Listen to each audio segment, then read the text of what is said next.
একদম সয়াবিনের বলের মতো বড় বড় বল হয়ে যাচ্ছে। এগুলো এপিট ওপিট করে ভালো করে ভেজে নিয়েছি। আর আমার যেহেতু একটা ছোটো পাত্রে আমি ভাজছি, সেজন্য একটু গায়ে গায়ে লেগে যাচ্ছে। তোমরা একটু বড় পাত্রে ভাজবে, তাহলে আর গায়ে গায়ে লাগবে না। গায়ে গায়ে লেগে গেলে এগুলো আবার ছাড়াতে হয়, না ছাড়ালে হবে না, একসঙ্গে এঁটে যাবে যখন রান্না করবে। সেই জন্য বড় পাত্রে নিয়ে ভাজবে, তাহলে আর গায়ে গায়ে লাগবে না। এরকম আমি অল্প অল্প দিয়ে 2-3 বার ভেজে নিয়েছি।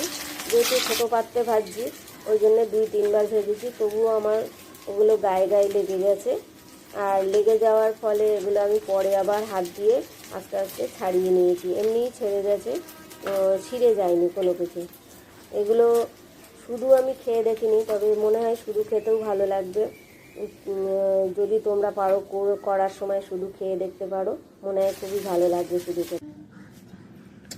হাই বন্ধুরা, আজকে তোমাদের কাছে একটা নতুন রেসিপি নিয়ে এসেছি।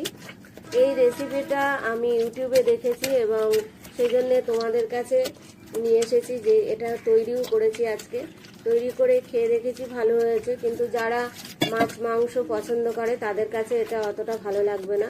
যারা নিরামিষ খায় তাদের জন্য খুব ভালো, তাদের কাছে ভালো লাগবে। এটা যে রাত্রিবেলা আমার কিছু আমি ময়দা মেখেছিলাম রুটি করার জন্যে। সেই ময়দা বেঁচে ছিল কিছুটা, সেটা আমি রেখে দিয়েছিলাম। দেখতে পাচ্ছ এটা ময়দা, এটা কিন্তু আটা না, ময়দা। এটা ভালো করে জল দিয়ে ভালো কষলে ভালো করে ধুয়ে নিতে হবে। যেরকম জামা কাপড় ধুয়ে নেয় সেরকমভাবে এটা ভালো করে ধুয়ে নিতে হবে। এর থেকে যে সাদা যেটা জলটা বেরোচ্ছে, এই জল যতক্ষণ বেরোনো বন্ধ হবে ততক্ষণ ধুয়ে যেতে হবে। বেরোনো বন্ধ হয়ে গেলে তারপরে এটা রেখে দিতে হবে কিছুক্ষণ ঢেকে, 10-15 মিনিট মতো। দেখো আমার এখনো জল বেরোচ্ছে, সাদা জল। সেই জন্য আমি এখনো কষলে এটা ধুয়ে যাচ্ছি। এটা ধোয়া এবার আর একটু সাদা জল দিয়ে দেখা যাক। এই জলটা দিয়ে বারবার করে জল দিয়ে ধুতে হচ্ছে। এটা বারবার করে জল দিয়ে ধুয়ে নিতে হবে যতক্ষণ না জলটা নর্মাল জল যেরকম হয় সেরকম বার হচ্ছে। এটা ভালো করে ধুলে দেবে। এর ভেতরে যে সাদা ভাবটা থাকে, ওটা থাকলে কিন্তু এই রেসিপিটা তৈরি করা কঠিন হয়ে পড়বে। রেসিপিটা ভালো হবে না, কারণ যে বলগুলো তৈরি হবে সেই বলগুলো শক্ত হয়ে যাবে, যার ফলে এটা খেতে ভালো লাগবে না। সেই জন্য এটা ভালো করে ধুয়ে নিতে হবে, খুব ভালো করে ধুয়ে নিতে হবে। তোমরা যদি বেশি লোকের জন্য করো তাহলে বেশি ময়দা মেখে 2-3 ঘন্টা ঢেকে রেখে দেবে, 3 ঘন্টা মতো ঢেকে রেখে দেবে। এটা আমার রাত্রে করা ছিল, ওই জন্য বেশি ভালো হয়েছে। বেশিক্ষণ যত বেশি ঢেকে রেখে দেবে তত বেশি ভালো হবে এটা। যদি কেউ মনে করো যে সকালবেলায় তরকারি রান্না করবে, তাহলে তোমরা রাত্রিবেলা মেখে রেখে দেবে, তাহলে খুবই ভালো হয়। না হলে সকালে তৈরি করতে অসুবিধা হবে। এটা ভালো করে ধুচ্ছি, ধোয়ার পরে দেখো এটা খুব ভালো করে ধুয়ে নিচ্ছি। এরকম রেসিপি আমি আগে কোনো দিন দেখিনি এবং খাইও নি, সেই জন্যে আমার নতুন বলে মনে হলো, তাই জন্যে আমি এটা করছি। দেখো এটা আমার ধোয়া হয়ে গেছে, ধুয়ে দেখো কয়টুকুনি হয়ে গেছে, কতটা ময়দা ছিল ওটা ধুতে কয়টুকুনি হয়ে গেছে। তারপর এটা আমি ঢেকে 10 মিনিট মতো ঢেকে, তোমাদের আগেই বলেছি যে আমি এটা ঢেকে রেখে দিয়েছি। আর এর মধ্যে জল যদি থাকে তাহলে সেটা বেরিয়ে যাবে, সেই জন্য আমি একটা ছাঁকনির মধ্যে এটা কিছুক্ষণ রেখে দিয়েছি, যে যদি জল থাকে তাহলে এটা ছাঁকনি দিয়ে ছেঁকে বেরিয়ে যাবে।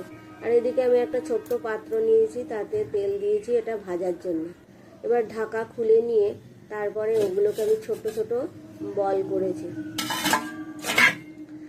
এটা ছাঁকনিতে দেখো এটা কিচ্ছু লেগে যাচ্ছে না। আটা কিরকম থালা বাসনে লেগে যায়, কিন্তু দেখো ছাঁকনিতে আমি এতক্ষণ ধরে রেখে দিয়েছি তবু লেগে যায়নি। এবার ছোট্ট ছোট্ট বল তোমরা পারলে গোল গোল করে নিতে পারো, দেখতে সুন্দর লাগবে। আমি ওটা গোল গোল করিনি, এমনি ওর থেকে কেটে কেটে ছোট্ট ছোট্ট করে, একদম ছোট ছোট।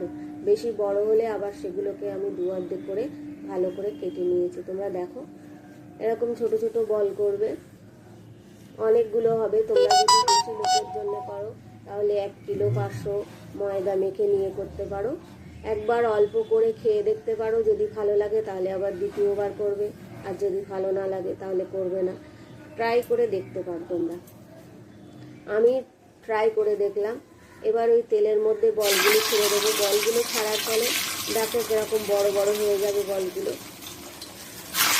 দেখো এরকম বড় বড় হয়ে যাচ্ছে ফুল। এই যে এইগুলো দেখো জোড়া লেগে গেছে, তাই জন্য আমি এগুলো আস্তে আস্তে এরকম করে খুলে নিয়েছি। একটা একটা করে খুলে নিয়েছি যাতে না ছিঁড়ে যায়, কোনোটাই কিন্তু ছিঁড়িনি, সব দেখো এরকম খুলে যাচ্ছে। ওই যে খুলে গেছে এগুলো। তারপরে তরকারি করার জন্য একটা কড়াইতে তেল দিয়েছি, দিয়ে আমি জিরে ফোড়ন দিয়েছি। তোমরা পারলে পাঁচফোড়নও দিতে পারো, আমি এতে জিরে ফোড়ন দিয়েছি। আর তার সঙ্গে দিয়েছি গরম মশলা বলতে একটুখানি অল্প দারচিনি, লবঙ্গ আর হচ্ছে এলাচ, এই তিনটে জিনিস দিয়েছি।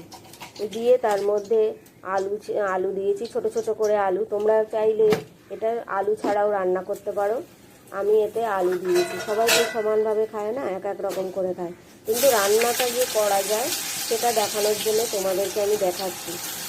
না হলে তোমরা মনে করবে যে না এমনি রান্না করা যায় না, এমনি বলেছি, সেজন্য রান্নাও যে করা যায় এটা সেটা আমি দেখাচ্ছি। এবার আলু ছোট ছোট করে কেটে নিয়েছি, কেটে নিয়ে নুন, আর ওর মধ্যে আমি একটা তেজপাতাও দিয়েছি, নুন হলুদ এগুলো দিয়ে আলুটা ভেজে নিয়েছি। খানিকক্ষণ নাড়াচাড়া করার পরে তারপরে এর মধ্যে আমি টমেটো দিয়ে দিয়েছি। টমেটোটা দিয়ে এটা ভাজা ভাজা করে নিয়েছি।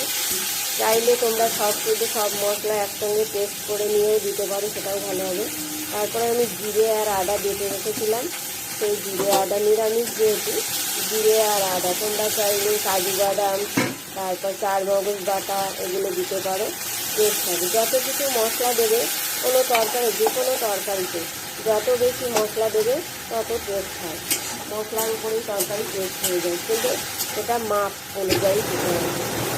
সেই মধ্যে আমার ধনে গুঁড়ো ছিল, ধনে আর বাটা না, ধনেটা গুঁড়ো, আর দিয়ে দিয়েছি একটু শুকনো লঙ্কা, আর আমি একটা কাঁচা লঙ্কা কুচি করে দিয়েছি। যারা ঝাল বেশি খাও, তবে নিরামিষ তরকারি একটু বেশি ঝাল দিলে ভালো লাগে না। যারা বেশি ঝাল খায় তারা কাঁচা লঙ্কাই দিতে পারে। শুকনো লঙ্কা দিয়ে এটা ভালো করে আমি কষে নিয়েছি। ভালো করে আলু যেহেতু করতে হবে তাই জন্য ভালো করে কষে নিয়েছি। এটাকে বেশিক্ষণ ফোটানো যাবে না, মানে কষতে হবে ভালো করে, বারবার জল দিয়ে দিয়ে এটাকে কষে নিতে হবে। তাহলে এর মধ্যে যে মশলার যে কাঁচা গন্ধ, সেই গন্ধটা চলে যায়, এই গন্ধটা চলে যায়। ভালো করে কষে নিয়ে তারপরে ঢেকে দিয়েছি জলটা শুকনো হওয়ার জন্য। ঢাকনা খুলে দেখো জল শুকিয়ে গেছে। তারপরে আমি এর মধ্যে জল দিয়ে দেব, অল্প অল্প জল ছিল বলে আবার ঢাকাটা দিয়ে দিয়েছি। দিয়ে একদম ভালো করে শুকনো শুকনো কষা হয়ে গেছে দেখো। এবার এর মধ্যে আমি জল দিয়ে দেবো, জল দিয়ে একটু আবার ঢেকে দেবো, জল দিয়ে ঢেকে দিয়ে তারপরে হচ্ছে জলটা ফুটে উঠলে, ঢেকে দিলে তাড়াতাড়ি ফুটে ওঠে, সেজন্য ঢেকে দেবো। জলটা ঢেকে দিলে তাড়াতাড়ি ফোটে, সেই জলটা ঢেকে দিয়ে ঢাকা খুলে তারপরে আমি ওগুলো আবার এর মধ্যে ছড়িয়ে দেবো। দেখো জল ফুটে গেছে আমার, সেই জন্যে এবার ওইগুলো আমি দিয়ে দেবো। যে ময়দার যে বলগুলো তৈরি করেছি সেই বলগুলো আমি দিয়ে দেবো। আমার অল্প কাটা হয়েছে, এগুলো যত বেশি হবে তরকারিটার টেস্ট হবে, সেই জন্য আমি অল্প ময়দা মাখা ছিল, সেজন্য ট্রাই করে দেখলাম এবং তোমাদের কাছে শেয়ার করলাম, তোমরাও এটা করে খেতে পারো। আবার ঢেকে দিয়ে দিয়েছি, আর মিষ্টি দিয়েছি এতে। নিরামিষ তরকারিতে মিষ্টি না দিলে খাওয়া যায় না। দেখো আমার তরকারিটা হয়ে গেছে। তোমরা চাইলে একদম গা মাখা করতে পারো, আমি একটু ঝোল রেখে দিয়েছি, দেখতেই পাচ্ছ, ভাত দিয়ে খাবো। এটা রুটি দিয়েও তোমরা খেতে